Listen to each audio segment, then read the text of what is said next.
নতুন একটা ভিডিওতে সবাইকে স্বাগতম। আমরা যে জায়গাটা আজকে আছি এই জায়গাটা খুবই একটা ভাইরাল জায়গা, যে বলা হয় রাঙামাটি আদলে এই ব্রিজটা করা হয়েছে। ব্রিজটা হলো বঙ্গবন্ধু সাফারি পার্ক গাজীপুর অবস্থিত।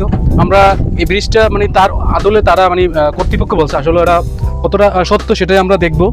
তবে আমি যতটা আজ করতে পারছি যেরকমের রাঙামাটি যে ঝুলন্ত ব্রিজ সেরকমের না, তারপরও ভিডিওতে আপনাদের দেখাবো। ভিডিওটা একটু সজীব আসো, তুমি দেখো একটু যে আসলে সেরকমের কিনা ব্রিজটা, যে ঝুলে কিনা ব্রিজটা। কোনো ঝুলন্ত ব্রিজ মানে ঝুলবে কিন্তু সেরকম না, উপরে শুধুমাত্র তারে আছে, তার দেওয়া, হয়তো এই জন্যই ঝুলন্ত বলা হয়েছে। আমরা একটু সামনে আগাবো যে মানে বুঝতে পারবো তাহলে যে আসলে এটা ঝুলন্ত ব্রিজ কিনা।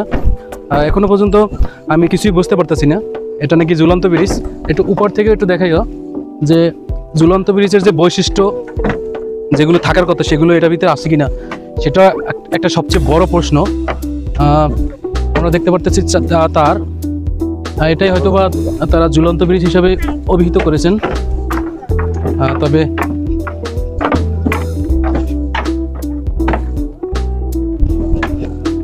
আরো দেখতে চাই কায়ুম, তোমার কাছে আমি প্রশ্ন করতে চাই যে বন্ধু, এটা আসলে কি ঝুলন্ত ব্রিজ কিনা মনে হয়? হ্যাঁ, ঝুলন্ত ব্রিজের যে বৈশিষ্ট্যগুলো থাকা দরকার এখানে সেম বৈশিষ্ট্যগুলো আছে। কারণ ঝুলন্ত ব্রিজে আমরা সাধারণত যেটা দেখি আমাদের লন্ডনে যেটা আছে বা আমাদের রাঙামাটি খাগড়াছড়িতে যেটা আছে সেম ক্যাটাগরি, কিন্তু ওই ব্রিজগুলো হচ্ছে দৈর্ঘ্য প্রস্থ অনেক বড়, আর এখানে শুধু ওই ব্রিজগুলো আছে জনসাধারণ প্রবেশের জন্য অনেক বিস্তৃত, এখানে আছে সীমিত একটা ছোট ব্রিজ, কিন্তু ওইটার মধ্যে কি সেম ক্যাটাগরি বলা যায়।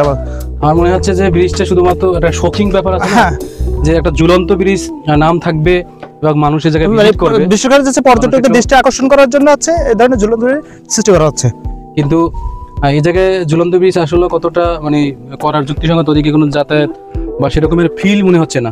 না এখানে এটা যদি ওইরকম, হ্যাঁ ওইরকম না, বাট এখানে মূলত ঝুলন্ত ব্রিজ পর্যটকদের দৃষ্টি আকর্ষণ করা। অর্থাৎ তুমি যখন আমরা সাফারি পার্কে ভ্রমণ করার জন্য যে উদ্দেশ্যে নিয়ে আসছি, যেখানে কিছু জিনিস দেখবো, প্রাকৃতিক ভিউ দেখবো, এর ভিতরে এই একটা যে আকর্ষণ ছিল। যেমন আমরা কিছু আগে যখন টিকিট কাউন্টার থেকে টিকিট নিলাম তখন বলছে যে 10 টাকার জন্য আমরা কেন ঝুলন্ত ব্রিজের দেখা মিস করবো, সাফারি পার্কে আসছি কেন 10 টাকার জন্য।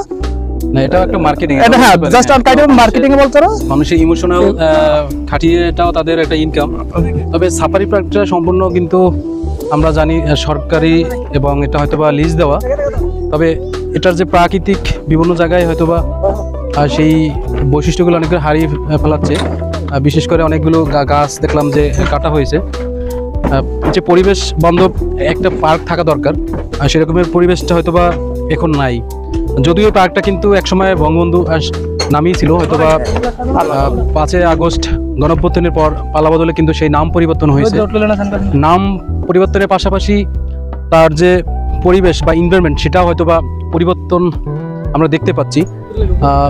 এটার 5000 একর বিশিষ্ট একটা মানে সরকারি পার্ক, যেটা বাংলাদেশের সবচেয়ে বড় পার্ক বলা হয়, এবং এই পার্কে অনেক ইতিহাস ঐতিহ্য আমাদের আছে বাঙালির।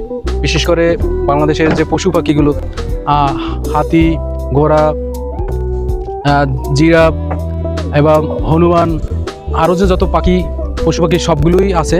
হয়তোবা সেটা ইন্ডিভিজুয়ালি বিভিন্ন জায়গায় সেটা দেখতে হলে আলাদা আলাদা টিকিট কাটতে হবে। তো আমরা যেটা আছি ওই পাশে হাতি দেখা যাচ্ছে, আমরা একটু হাতি দেখার চেষ্টা করবো। একটু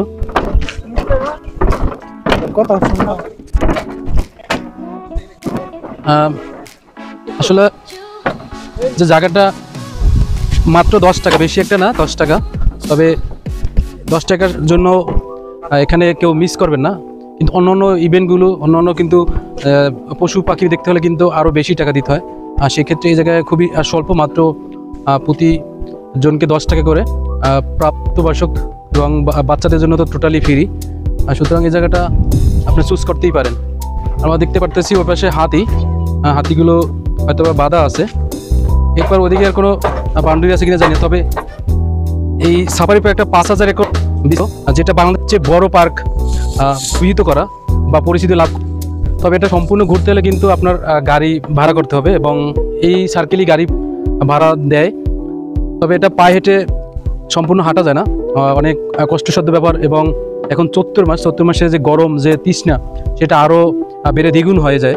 সুতরাং আমরা বেশি একটা ঘুরিনি, আমরা হয়তোবা কয়েকটা স্পট, হাতে গোনা 6-7টা স্পট আমরা ঘুরতে পেরেছি।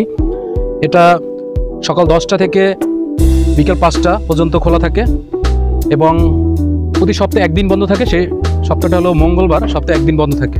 সুতরাং আপনারা বাকি 6 দিন আসতে পারেন এবং এখানে অনেক কিছু দেখার আছে।